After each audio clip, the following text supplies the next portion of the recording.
কি অবস্থা দাদু? আমার মতো যেসব পাপিষ্ঠ বান্দারা এই বছরটারে প্রচুর ভণ্ডামি করে পার করছেন। আমার মতো যেসব পাপিষ্ঠ বান্দারা প্রচুর ভণ্ডামি করছেন, মষ্ঠামি করছেন, অনেক কিছু করছেন জীবনে। করার পরে এই বছরটারে কষ্টে মষ্টে পার করছেন। তাদের জন্য আপনাদের সুশীল সমাজ আমাদেরকে একটা পরামর্শ দান করেন। বাকি যে দিনগুলো আছে এই দিনগুলোরে কিভাবে সুফি সাহেব পীর সাহেব হুজুরের মতো চলা যায়।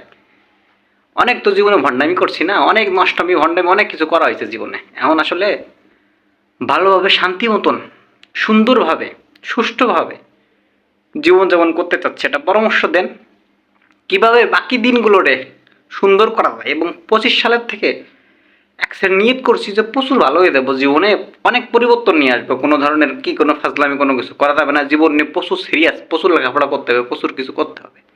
সুতরাং আপনারা যারা গুণীজন আছেন আপনারা আমাদেরকে একটু কি পরামর্শ দেন। জীবনে তো অনেক ভণ্ডামি করলাম, নষ্টামি করলাম, অনেক কিছু করলাম। আপনারা একটা পরামর্শ দেন যে কিভাবে সঠিক রাস্তায় ভালো পথে আমরা কি চলবো, সফলতার মুখ আমরা কিভাবে দেখবো। দয়া করে পরামর্শ দিয়ে সাহায্য করবেন। ধন্যবাদ।